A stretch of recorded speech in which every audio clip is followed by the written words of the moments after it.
Superior learning management system. मैं हूं आपका फिजिक्स टीचर तसद्दुक नसीर। आज का हमारा लेक्चर नंबर है 26, चैप्टर नंबर 7 ऑसिलेशंस, और उसका टॉपिक है रेजोनेंस। रेजोनेंस क्या होता है? रेजोनेंस उस वक्त अक्कर होता है when the frequency of applied force is equal to one of the natural frequency of vibration of the force or driven harmonic oscillator। यानी रेजोनेंस का फिनोमेना उस वक्त क्रिएट होगा, उस वक्त अक्कर होगा जब फ्रीक्वेंसी ऑफ अप्लाइड फोर्स किसके इक्वल हो जाएगी? Natural frequency of the vibration of the force. यानी कि नेचुरल फ्रीक्वेंसी और अप्लाइड फोर्स की फ्रीक्वेंसी इक्वल हो जाए, देन रेजोनेंस का फिनोमेना अक्कर होगा। इसकी एग्जांपल्स क्या हैं?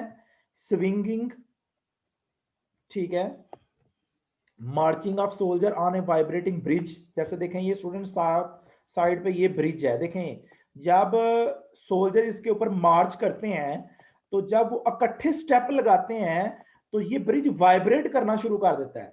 तो उस वक्त उनकी अप्लाइड फोर्स की फ्रीक्वेंसी और इसकी नेचुरल फ्रीक्वेंसी अगर मैच कर जाए तो यहां पर रेजोनेंस का फिनोमेना क्रिएट होगा।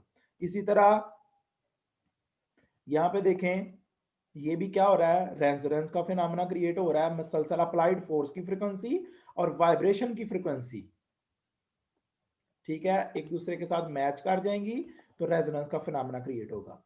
इलेक्ट्रिकल रेजोनेंस, माइक्रोवेव ओवन, ये इसकी एग्जांपल्स हैं। अब हम एक्सप्लेनेशन की तरफ बढ़े तो एक्सप्लेनेशन में ये हमने एक एग्जांपल लिया और इस एग्जांपल के जरिए रेजोनेंस के फिनोमेना को प्रूव किया है। ये जो डायग्राम है ये माइक्रोवेव ओवन की है। इसमें क्या होता है कि यहाँ पे वेव्स प्रोड्यूस होती हैं और उन वेव्स की फ्रीक्वेंसी, ठीक है, और natural frequency of the vibration जब इक्वल हो जाए तो यहाँ पे रेजोनेंस होता है, जिसकी वजह से कोई भी फूड हीट अप हो जाती है। अब हम इसको एक्सप्लेन करते हैं with the help of example.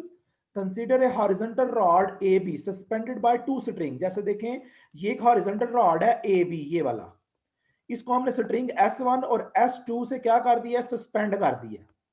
ठीक है students, three pairs of pendulum, हमने यहां पे तीन पेयर्स ऑफ पेंडुलम लगा दिए हैं, ए बी बी प्राइम और सी प्राइम।